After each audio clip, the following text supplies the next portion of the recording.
Picture this for a moment. Right now, there's probably a retirement number sitting somewhere in the back of your mind. You may never say it out loud, but it's there. Maybe it's $1 million.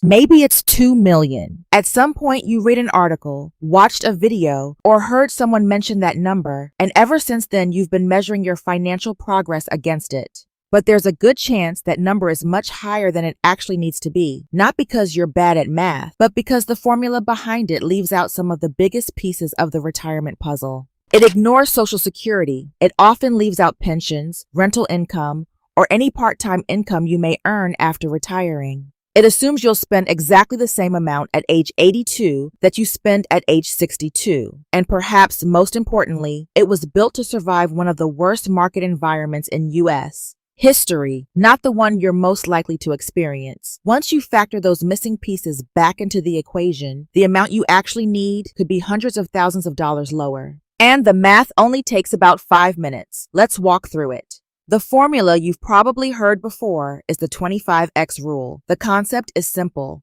Take your expected annual retirement spending and multiply it by 25. That's supposed to be your retirement number. If you plan to spend $50,000 per year, you need $1.25 million. If you plan to spend $70,000, you need $75 million. The rule comes from financial planner William Bengen's original research on the 4% rule in the 1990s. He tested every rolling 30-year period in available U.S. market history and found that a retiree could generally withdraw about 4% of their portfolio each year without running out of money, even during the most difficult historical periods. The 25x rule is simply the mathematical inverse of that withdrawal rate, and as a rough estimate, it's actually quite useful. The problem is that it was never intended to be everyone's retirement target. It was designed to survive an extreme worst-case scenario. In fact, across the vast majority of historical market periods, retirees following the 4% rule didn't just preserve their savings, they often finished retirement with more money than they started with, sometimes substantially more. Think of it like buying an expedition-grade winter parka rated for temperatures well below zero, even though you live in Atlanta. Could you ever need it? Maybe. But most years, you'll spend the entire fall sweating in a coat built for conditions you'll probably never experience. A lighter jacket would have served you just fine, and the money you saved could have gone towards something that actually improved your life. That's exactly what happens with the 25x rule. It's not really a target. It's an extremely conservative safety margin. Yet millions of people treat it as the minimum amount they need, which often leads them to work 5, 10, or even 15 extra years chasing a number that may never have been necessary. Fortunately, there's a better formula. And once you understand it, the math changes dramatically. Professional financial planners rarely rely on the basic 25x rule when creating retirement plans. Instead, they use a much more complete equation: annual retirement expenses minus guaranteed income divided by your withdrawal rate. That gives you the investment portfolio you actually need. The traditional 25x rule is simply a shortcut that assumes two things. You have no guaranteed income at all, and you'll always use a fixed 4% withdrawal rate. Real life is usually much more flexible and often much more favorable. Let's start with your spending. The typical retired household spends about $50,000 per year, or roughly $4,200 per month. That's far lower than the $80,000 or even $100,000 figures that often make headlines. Those estimates are based on Bureau of Labor Statistics data and adjusted to account for the fact that averages are often pulled upward by higher income households. If your own spending is higher or lower, simply use your own numbers. But remember that many expenses naturally disappear once you retire. Your daily commute ends. Work clothes are no longer necessary. Payroll taxes disappear. Retirement contributions stop. For many households, retirement spending ends up being lower than expected. Now comes the step that changes everything. Subtract your guaranteed income. This is where most retirement calculators fall short because chances are you'll have more guaranteed income than you realize. For most Americans, Social Security is the largest source. The average retired worker currently receives around $2,075 per month, or roughly $25,000 per year. A married couple receiving two benefit checks might collect around $3,200 per month combined, but that's only the beginning. A pension counts. Net rental income counts. If you expect to do consulting, teach part-time, or earn reliable side income during the first few years of retirement, that counts too. Every guaranteed dollar you receive is one less dollar your investment portfolio has to provide. Let's look at an example. Suppose a single retiree expects to spend $50,000 per year and receives approximately $25,000 annually from Social Security. That leaves a funding gap of about $25,000. Using a 4% withdrawal rate, the required investment portfolio is roughly $625,000. If you instead use a 4.7% withdrawal rate, closer to what William Bengen's updated research suggests may be appropriate under certain conditions, the required portfolio falls to just over $530,000.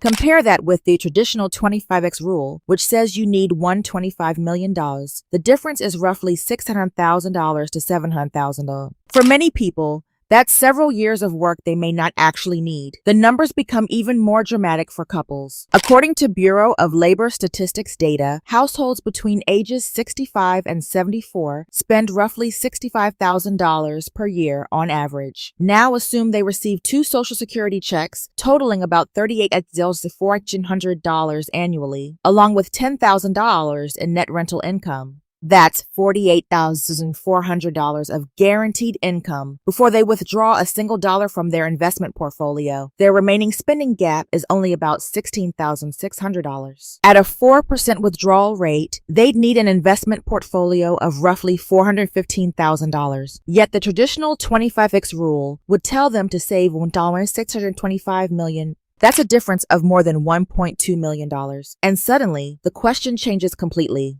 Instead of asking, will we ever have enough to retire, you start asking, when do we actually want to retire? There's another problem with the traditional retirement advice that almost nobody mentions. The 25x rule assumes you'll spend exactly the same amount every year for the next 30 years. Real life doesn't work that way. Researchers have found that retirement spending typically follows a pattern known as the retirement spending smile. The first stage is often called the go-go years, usually from your early 60s through your early 70s. This is when spending is at its highest.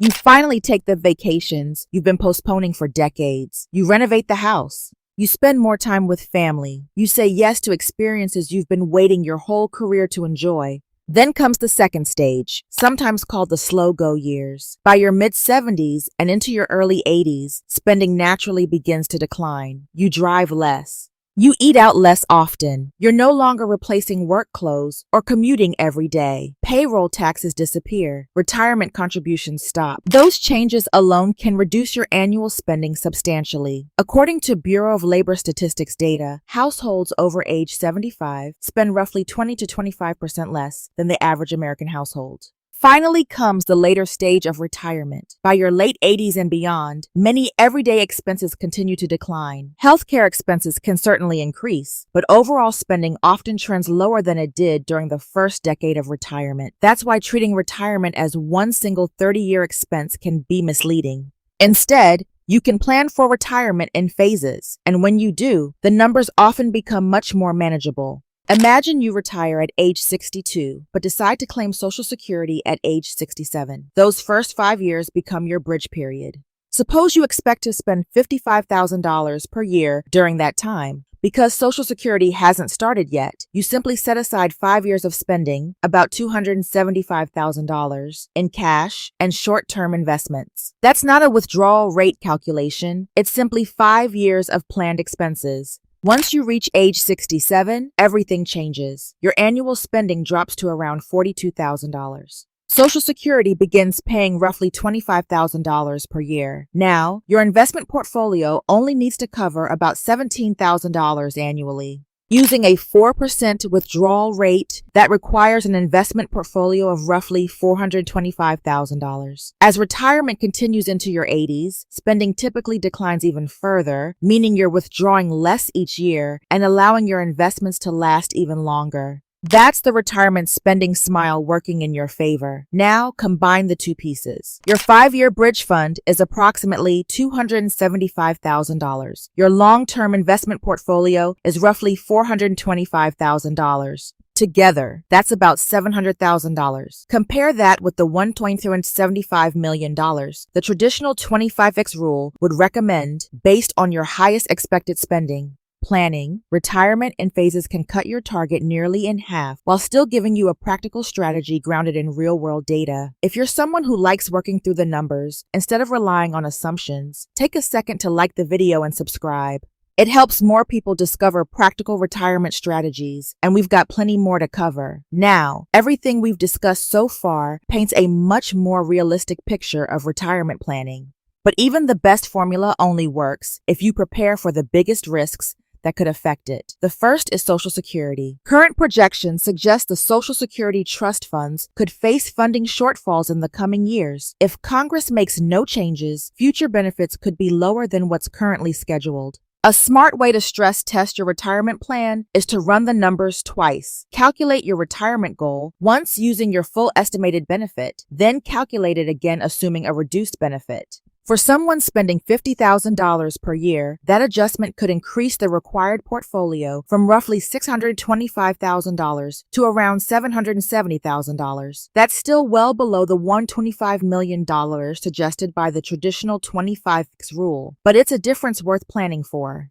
The second major consideration is healthcare. According to Fidelity's latest estimates, a couple retiring at age 65 could spend hundreds of thousands of dollars on healthcare throughout retirement, even after Medicare. Long-term care can become one of the largest unexpected expenses retirees face. For that reason, many financial planners recommend adding a dedicated healthcare reserve on top of your calculated retirement portfolio, with the amount depending on your personal situation and comfort with risk. The third factor is taxes. Withdrawals from traditional retirement accounts, such as a 401k or traditional IRA, are generally taxable. If you withdraw $40,000, you may not actually keep the full $40,000 after federal and state taxes. Building retirement savings across traditional accounts, Roth accounts, and taxable brokerage accounts gives you much more flexibility when deciding where your retirement income comes from each year. The fourth factor is inflation. Even moderate inflation steadily erodes purchasing power over time, and healthcare costs have historically risen even faster than overall inflation.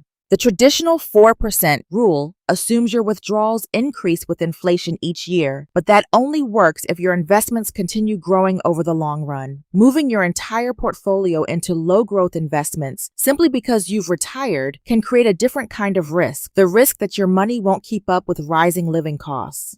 The formula tells you how much you need. These additional factors help determine how much margin of safety you should build around that number. So, let's step back for a moment. When this video began, you probably had a retirement number in your head that felt intimidating, maybe even impossible. And traditional retirement advice likely reinforced the idea that you simply had to keep working until you reached it. But once you factor in guaranteed income, use a withdrawal strategy supported by research, and recognize that retirement spending naturally changes over time, the picture becomes very different. For many people, the number becomes far more achievable than they ever imagined. For some, it could even mean retiring several years earlier than they expected. Before you click away, there are 3 simple things you should do. Start by figuring out what you actually spend each month. Pull your last 3 months of bank and credit card statements, calculate your average monthly spending, and multiply it by 12. That gives you a much more realistic estimate of your annual retirement spending. And remember, because many work-related expenses disappear after retirement, that number is often on the conservative side. Once you retire, many of the expenses you've carried for years simply disappear. Your daily commute is gone, payroll taxes stop. You no longer need to buy work clothes or contribute to retirement accounts. Because of that, there's a good chance your actual retirement spending will be lower than your current budget. Next, check your estimated Social Security benefit by signing into your account at ssa.gov. Then add up every other reliable source of retirement income you expect to have, whether that's a pension, rental income, an annuity, or even part-time consulting if you plan to keep working a little. Finally, run the formula using several different withdrawal rates instead of relying on just one. Looking at a range of possible outcomes gives you a much clearer picture than focusing on a single number. Once you've done the calculations, let me know your results in the comments. Was your retirement number higher or lower than the one you originally had in your head? I'm genuinely curious because almost everyone who runs the numbers for the first time ends up surprised. And if this video changed the way you think about retirement planning, make sure to like the video, subscribe to the channel, and share it with someone who's still chasing a retirement number that may be far bigger than it actually needs to be. This is Finance Haven, where smarter financial decisions today build a more confident tomorrow.